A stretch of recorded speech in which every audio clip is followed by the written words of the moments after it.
ഹരേ രാമ രാമ രാമ ഹരേ ഹരേ ഹരേ കൃഷ്ണ കൃഷ്ണ കൃഷ്ണ ഹരേ ഹരേ. ഗുരവേ സർവലോകാനാം ഭിഷജേ ഭവരോഗിണാം നിധയേ സർവവിദ്യാനാം ദക്ഷിണാമൂർത്തയേ നമഃ. സർവത്ര ഗോവിന്ദനാമ സങ്കീർത്തനം ഗോവിന്ദ ഗോവിന്ദ. എല്ലാ സജ്ജനങ്ങൾക്കും നമസ്കാരം.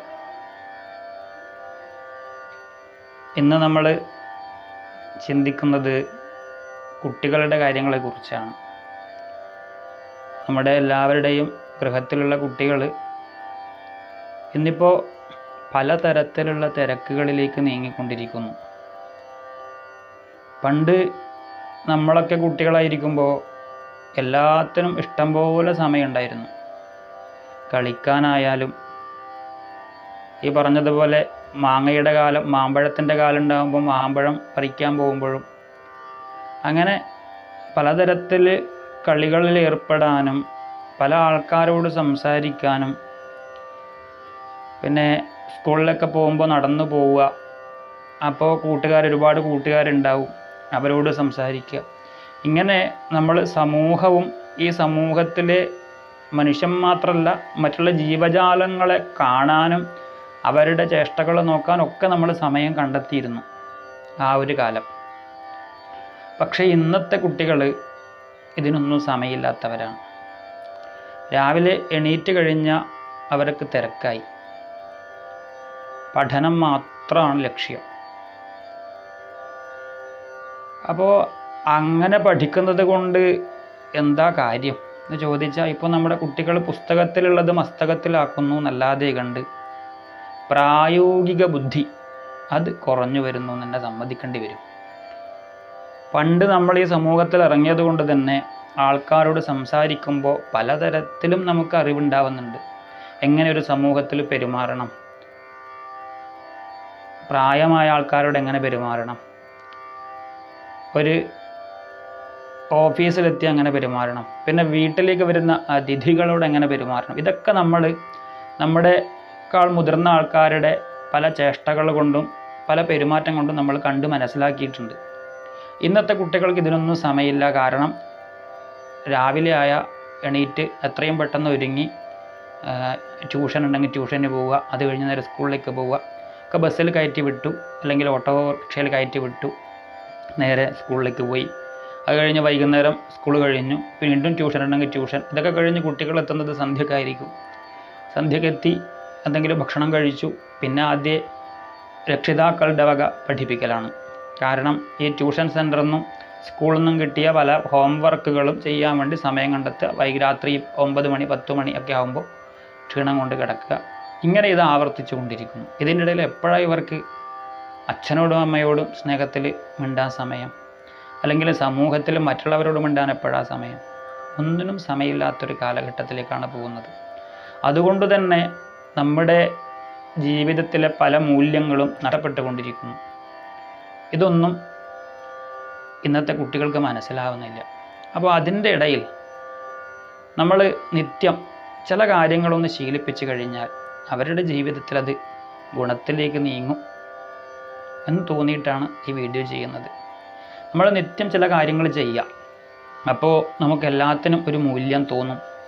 ഈ കുട്ടികൾ നാളെ നമ്മളോട് പെരുമാറുമ്പോൾ ഒക്കെ അവർക്കൊരു ഈശ്വരീയത, അല്ലെങ്കിൽ അവരുടെ മനസ്സിൽ ഒരു ധർമ്മബോധം, ഇങ്ങനെയൊക്കെ ഇന്നല്ലെങ്കിൽ നാളെ ഉണ്ടാവാൻ വേണ്ടിയിട്ടാണ് ചില കാര്യങ്ങൾ സൂചിപ്പിക്കുന്നത്. ഇത് നമ്മൾ കുട്ടികൾക്ക് പറഞ്ഞു കൊടുത്ത് അവരുടെ ജീവിതത്തിലേക്ക് നിത്യം പകർത്തി കഴിഞ്ഞാൽ അവരുടെ ജീവിതത്തിൽ അത് എപ്പോഴും ഒരു ഗുണമായിട്ട് നിൽക്കും. അപ്പോൾ അതിനുവേണ്ടി ചെറിയ കുട്ടികളായിരിക്കുമ്പോൾ തന്നെ നമ്മളിത് ശീലിപ്പിക്കുക. കുറച്ച് വലുതായി കഴിഞ്ഞാൽ നമുക്കിതൊന്നും ഒരു ജീവിത ശൈലിയാക്കി കൊണ്ടുവരാൻ പറ്റില്ല. അതുകൊണ്ടാണ് പറയണത് ചൊട്ടയിലെ ശീലം ചുടല വരെ എന്നൊക്കെ പറയുന്നത് പോലെ ചെറിയ കുട്ടികളെ നമ്മളിത് ശീലാക്കി കഴിഞ്ഞാൽ പിന്നെ അവരുടെ ജീവിതത്തിൽ അവരത് പകർത്തിക്കൊള്ളും. അത് ചെയ്യാണ്ട് പറ്റില്ല എന്ന് അവർക്ക് തന്നെ തോന്നും.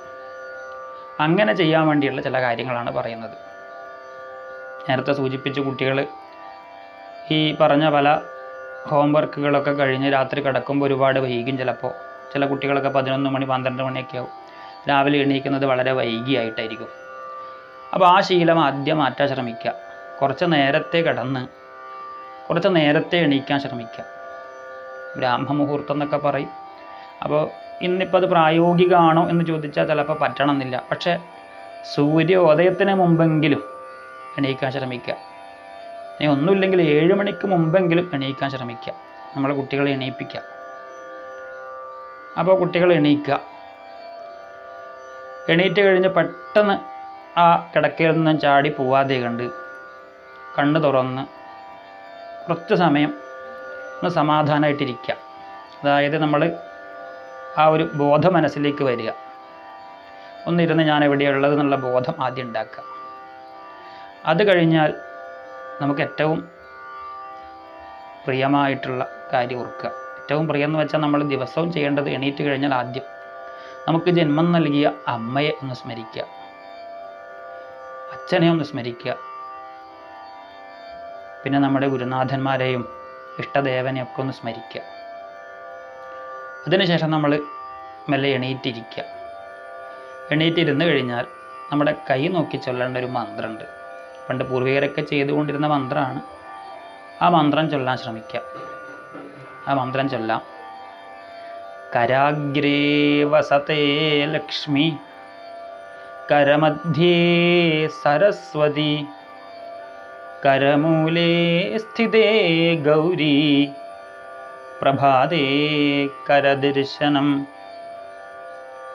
അതിൽ പറയുന്നത് നമ്മുടെ കൈയുടെ അറ്റത്ത് സ്ഥിതി ചെയ്യുന്നത് ലക്ഷ്മി ദേവിയാണെന്നും കൈയുടെ ആ മധ്യഭാഗത്ത് ഉള്ളം കൈയിൽ സരസ്വതി ദേവി, വാഗ്ദേവതയായ സരസ്വതി ദേവി കുടികൊള്ളുന്നു. ആ കൈയുടെ അടിഭാഗത്ത് മൂലഭാഗത്തായിട്ട് ഗൗരി പാർവതി ദേവി സ്ഥിതി ചെയ്യുന്നു എന്ന് പറയുന്നു. ചിലവരവിടെ ഗോവിന്ദ എന്ന് പറയുന്നുണ്ട്, ഗോവിന്ദനായ ഭഗവാൻ സ്ഥിതി ചെയ്യുന്നു എന്ന് പറയുന്നുണ്ട്. അതിൽ തെറ്റില്ല. പക്ഷേ നമ്മളിതിൽ ആദ്യം ലക്ഷ്മി ദേവിയെയും സരസ്വതി ദേവിയെയും പറഞ്ഞതുകൊണ്ട് തന്നെ അത് കൂടുതൽ നമുക്ക് യോജിക്കുക ആ പാർവതി ദേവിയെയും കൂടി ആ ഭാഗത്ത് കണക്കാക്കുമ്പോഴാണ്. അപ്പോൾ ഈ 3 ദേവിമാരെ നമ്മുടെ കയ്യിൽ നമ്മൾ കാണുന്നു.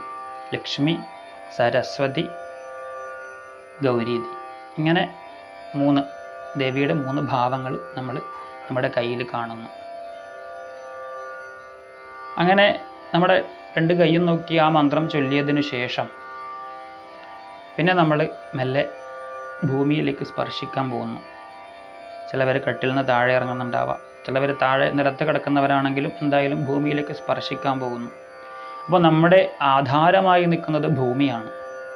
ഈ ഭൂമി ദേവിയാണ്, അമ്മയാണ്. അങ്ങനെയുള്ള നമ്മളെ ഇങ്ങനെ നിലനിർത്തുന്ന അമ്മയെ നമ്മൾ ചവിട്ടാൻ പാടുണ്ടോ എന്ന് ചോദിച്ചാൽ പാടില്ല. പക്ഷെ നമുക്ക് ചവിട്ടാതിരിക്കാൻ പറ്റുമോ? പറ്റില്ല. അപ്പോൾ എന്ത് ചെയ്യണം? ആ ഭൂമിയിലേക്ക് നമ്മുടെ പാദം സ്പർശിക്കുന്നതിന് മുമ്പ് ആ അമ്മയോട് ക്ഷമ ചോദിച്ചിട്ട് വേണം നമ്മൾ ഭൂസ്പർശം ചെയ്യാൻ എല്ലാ ദിവസവും. അപ്പോൾ അതിനും പൂർവികർ പണ്ട് ചൊല്ലിക്കൊണ്ടിരുന്ന മന്ത്രമുണ്ട്. ആ മന്ത്രം നമ്മൾ ചൊല്ലുക. എന്താണ് ആ മന്ത്രം എന്ന് നമുക്ക് നോക്കാം. സമുദ്രവസനേ ദേവി പർവതസ്തനമണ്ഡലേ വിഷ്ണുപത്നി നമസ്തുഭ്യം പാദസ്പർശം ക്ഷമസ്വമേ. വിഷ്ണുപത്നിയായി കുടികൊള്ളുന്ന ഭൂമിദേവി, ആ ഭൂമിദേവിയെ നമ്മൾ അമ്മേ എൻ്റെ ഈ പാദസ്പർശം ഞാൻ ഈ ചവിട്ടുന്നത് ക്ഷമിക്കണമേ എന്ന് പ്രാർത്ഥിക്കുന്നു. അങ്ങനെ ആ ഭൂമിദേവിയെ നമ്മൾ ഒന്ന് തൊട്ട് തലയിൽ വെച്ച് ക്ഷമ ചോദിച്ചതിന് ശേഷം വേണം നമ്മൾ ബാക്കിയുള്ള കാര്യങ്ങളൊക്കെ ചെയ്യാൻ. ഇങ്ങനെ ചെയ്ത് നമ്മൾ ഈ പറഞ്ഞ കയ്യിൽ നോക്കി ചൊല്ലേണ്ട മന്ത്രം, ഭൂമിയെ തൊട്ട് ചൊല്ലേണ്ട മന്ത്രം, ഇതൊക്കെ കഴിഞ്ഞാൽ നേരെ വീടിൻ്റെ കിഴക്ക് ഭാഗത്തേക്ക് പോവുക. എന്നിട്ട് പുറത്തേക്കിറങ്ങി ഈ പ്രപഞ്ചത്തിന് മുഴുവൻ വെളിച്ചം നൽകുന്ന, നമ്മുടെ അജ്ഞാന അന്ധകാരത്തെ ഇല്ലാണ്ടാക്കി ജ്ഞാനപ്രകാശം നമുക്ക് ഉണ്ടാക്കി തരുന്ന ആ സൂര്യദേവനെ ഒന്ന് നോക്കുക, എന്നിട്ട് തൊഴുക. അതും ഒരു പ്രധാനമായിട്ടുള്ള കർമ്മമാണ്. കാരണം ഇവിടെ ഈ കാണുന്ന പ്രപഞ്ചം ഇങ്ങനെ നിൽക്കാൻ സൂര്യദേവൻ നമുക്ക് വെളിച്ചം പകരുന്നത് കൊണ്ടാണ്. അപ്പോൾ ആ സൂര്യദേവനെ നോക്കിയിട്ടും മന്ത്രം ചൊല്ലാറുണ്ട്. അത് ആ ഉദയം, മധ്യാഹ്നം, അസ്തമയം ഇങ്ങനെയുള്ള 3 സമയത്തും 3 ഭാവത്തിൽ സൂര്യനെ കണക്കാക്കുന്നു എന്നാണ് പറയാം. ബ്രഹ്മസ്വരൂപമുദയേ മധ്യാഹ്നേ തു മഹേശ്വരം സായം ധ്യായേൽ സദാ വിഷ്ണും ത്രിമൂർത്തി ച ദിവാകരം. അതായത് ഉദയസമയത്ത് ബ്രഹ്മദേവനാണ് ആ സൂര്യൻ എന്ന് സങ്കല്പിക്കുന്നു. മധ്യാഹ്ന സമയത്ത് ഒരു ഉച്ച സമയമൊക്കെ ആകുമ്പോൾ മഹേശ്വരനായിട്ട് കണക്കാക്കുന്നു. വൈകുന്നേരം അസ്തമയമാകുമ്പോഴേക്കും മഹാവിഷ്ണു ഭഗവാനാണ് ആ സൂര്യൻ എന്ന് സങ്കല്പിക്കുന്നു. ഇങ്ങനെയുള്ള ആ സൂര്യഭഗവാനെ നമ്മൾ നിത്യവും തൊഴാൻ വേണ്ടി ശ്രമിക്കുക. അത് കഴിഞ്ഞാൽ പിന്നെ നമ്മൾ നിത്യകർമ്മങ്ങൾ ചെയ്യുക. നമ്മുടെ ശൗചാദികളൊക്കെ, പല്ല് തേക്കുക, കുളിക്കുക തുടങ്ങിയിട്ടുള്ള കാര്യങ്ങളൊക്കെ ചെയ്യുക. ഈ കുളിക്കുമ്പോൾ നമ്മൾ എന്ത് ചെയ്യണം? പണ്ടൊക്കെ നമ്മൾ കുളത്തിലൊക്കെയാണ് പോയി കുളിക്കാറ്. ഇന്നിപ്പോൾ നമ്മൾ കുളിമുറിയിൽ കുളിക്കുന്നുണ്ട്. എന്തായാലും നമ്മൾ കുളിക്കുന്നതിന് മുമ്പ് ആ ജലം തൊട്ടിട്ട് ചൊല്ലേണ്ട മന്ത്രമുണ്ട്. കാരണം നമ്മൾ ഈ കാണുന്ന ജലത്തെ പുണ്യമാക്കി മാറ്റിയിട്ട് അതിൽ കുളിക്കുക. അതും നമ്മുടെ ഈ ഭാരതീയ സങ്കല്പത്തിൻ്റെ ഒരു വലിയ ഒരു ഭാഗമാണ്. അതിനും മന്ത്രങ്ങളുണ്ട്. അപ്പോൾ നമ്മൾ കുളിക്കാൻ പോകുന്നതിന് മുമ്പേ ആ ജലം ഒന്ന് തൊടുക. എന്നിട്ട് ചൊല്ലേണ്ട മന്ത്രം: ഗംഗേ ച യമുനേ ചൈവ ഗോദാവരി സരസ്വതി നർമ്മദേ സിന്ധു കാവേരി ജലേസ്മിൻ സന്നിധിം കുരു. അതായത് ഈ സപ്തതീർത്ഥങ്ങളാവുന്നു ഈ ജലം എന്ന് സങ്കല്പിക്കുന്നു. ഗംഗാദേവിയെയും യമുനാദേവിയെയും ഗോദാവരി, സരസ്വതി, നർമ്മദ, സിന്ധു, കാവേരി തുടങ്ങിയ 7 തീർത്ഥവും ഈ ജലം ആയി മാറുന്നു എന്ന് നമ്മൾ സങ്കല്പിക്കുക. എന്നിട്ട് നമ്മൾ അതിൽ കുളിക്കുക. അപ്പോൾ ഈ സപ്തതീർത്ഥങ്ങളിൽ കുളിച്ചതായ പുണ്യം നമുക്കുണ്ടാവും എന്ന് പറയുന്നു.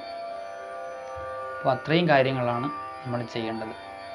ഇങ്ങനെ ഈ നമ്മുടെ കുളി കഴിഞ്ഞതിന് ശേഷം നമ്മൾ നേരെ കുളി കഴിഞ്ഞാൽ കുറിയിടണം എന്ന് പറയും. പൊതുവെ ഭസ്മധാരണം വിധിയുണ്ട്. ആ ഭസ്മം ധരിക്കണം. പിന്നെ നമ്മുടെ ചന്ദനം, കുങ്കുമം തുടങ്ങിയ കുറികളൊക്കെ തൊടുക. അതൊരു ഐശ്വര്യം നമ്മുടെ മുഖത്തുണ്ടാവാൻ, നമ്മുടെ ശരീരത്തിലുണ്ടാവാനൊക്കെ വേണ്ടിയിട്ടാണ്.